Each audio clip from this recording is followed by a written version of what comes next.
Hello dear viewer and welcome to what is hopefully going to be a good tutorial for you. What I am going to talk about now is how I got this little thing to function in Veadotube. In here we have our Clip Studio Paint animation, and as you can see, we can play it and we can see it. Why this is important is it will also be a good skeleton for doing a future animation with a pixel art avatar. For now, you can see we've got frames of each little function.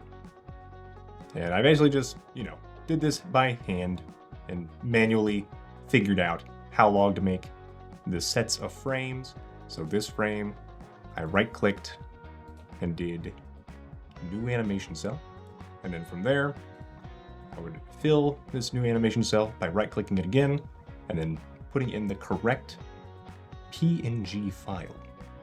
So that's what I did, and that's why we could have a transparent background.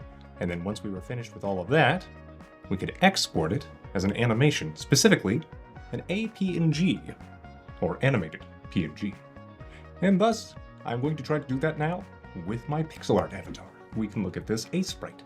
And for now, we can pull up the sprite's properties. We can see its size is 96 by 80 pixels, which is good for us.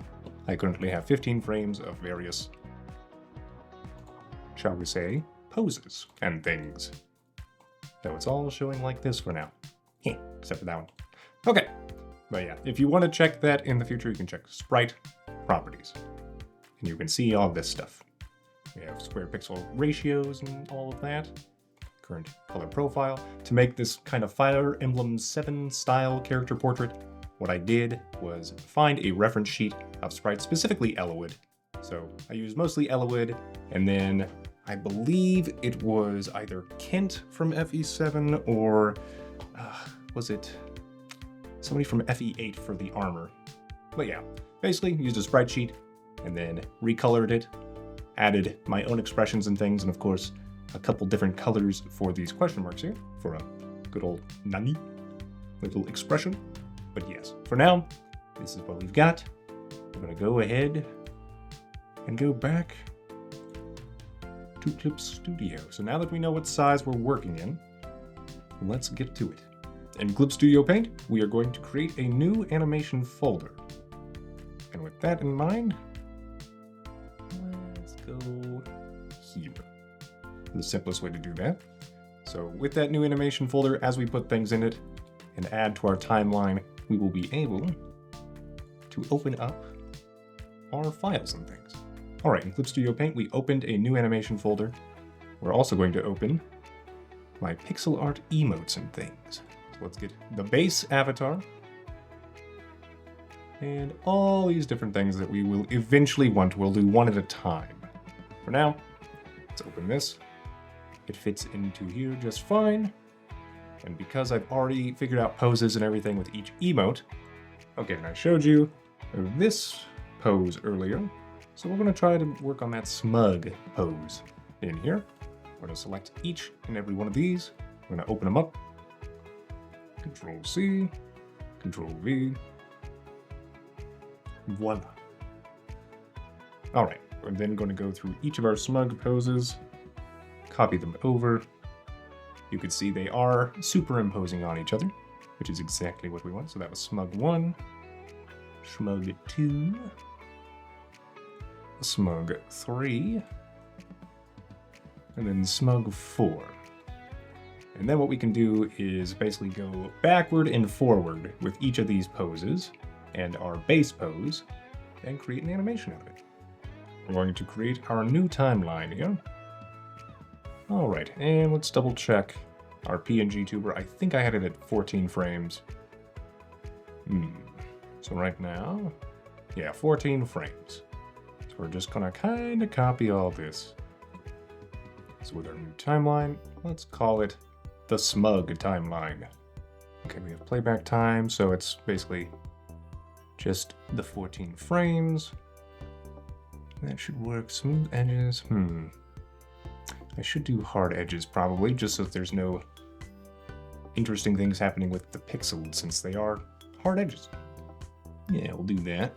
It doesn't get too muddy or anything. And now, we have all this stuff at the moment. Instead, we go to this top folder of smug. I'm going to right click, new animation cell, and then on cell 3, I'm going to right click, new animation cell.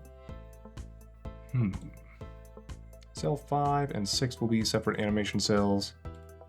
I'm going to do that. And then at 7, it's going to last for another 2. As you can see, there's a lot of little tiny things that we got to keep track of. So 9 and 10, 11 and 13. 9, 10, 11, and 13.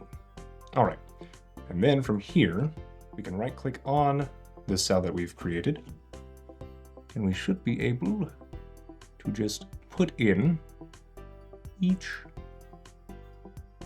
wonderful image. And yet, the wonderful images want to be annoying. All right, we'll drag those into our animation folder. They are now no longer in their own layer folders, or so it would appear. So now when I right click on here, we'll put in the mugshot. And then we go to smug 1, the smug 2, 3, 4, and then right back 3, 2, 1, and we'll go back to normal. Just double checking that's what we want here. Pretty much. Yeah, because we started with this and ended with it. That's kind of the main thing. So when we click play. Okay, well, we did an interesting little flash there, and honestly, I kind of like it. Kind of like it. Let's see.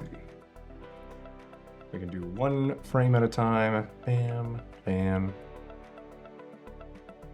Huh. Alright, so let's see. This was... which smugness? Smug 4? So it would appear. This was... smug 3. 3, 4, 3... and this should be 2. Keep that like that for now. Okay. Let's try this. Yeah. Then it's just the ones. Of course, I could create a new... yeah. I could create just a new frame and think about adding on more shining glasses for an extra frame.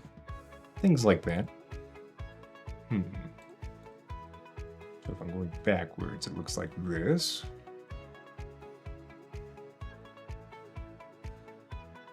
So maybe what I want to do is have this shot last a little bit longer. Okay. I'll put in a new animation cell there. Make this 3... sorry, this 4. This... So we'll do 3. 1, 2. Do 2 here. 3. 3. See how this looks. Yeah, I think I like that better. Okay, so lots of little tidbits and things that we check. But now, if we export it, under File, Export Animation, and we'll do Animated Sticker, we will now have Smug Jalanon Pixel Avatar Animation. Okay, we've got our resolution correct. We're exporting frames 1 through 14. We'll have a frame rate so that in 14 frames, 1 second will pass, or just 1 second for all 14. We'll do the loop once. I could delete blank spaces, I'm not gonna, because we want that transparent background. Yeah, and we'll do that. color reduction I don't think will matter. We'll do this. Okay, so now, if I enter Veadotube, we can go in here. So this is what I've currently got set for this avatar. So we've got our different button presses. Most of them react to me just clicking a button and then letting it go. Some of them continue to loop, but this smug one will stop when I do that. Or glasses gleam, I should say. Now, if we load a new avatar, yoink, go back to our pixel art style. And as you can see when I'm talking, it switches to this one for the moment, because we haven't replaced it yet. So right now it's doing this, but we can replace this.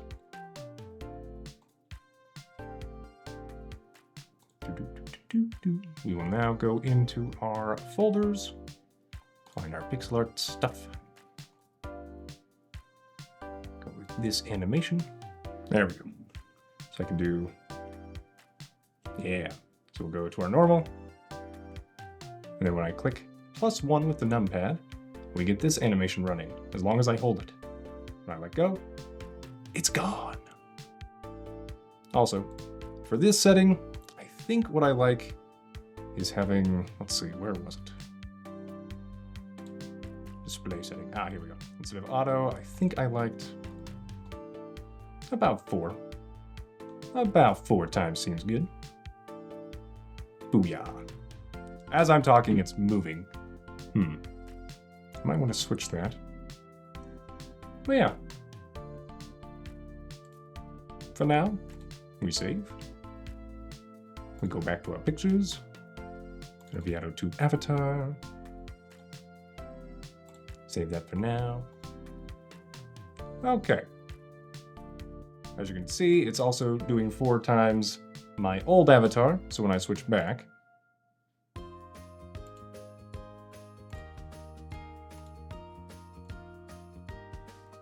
I'm gonna go back to display settings to auto. So yeah, and there may be something else I can do for the pixel art. I'm trying to remember exactly what I did. But for now, I think this is pretty good. Hopefully this will help you, dear viewer, whether with animating your own avatars and pixel art in Clip Studio. Hopefully with Clip Studio, because the animation folders and everything can be a little bit disheartening and frustrating. But yeah, I hope this has helped you, and if it has, don't forget to leave a like, subscribe for more great videos, and have a great day, dear viewer.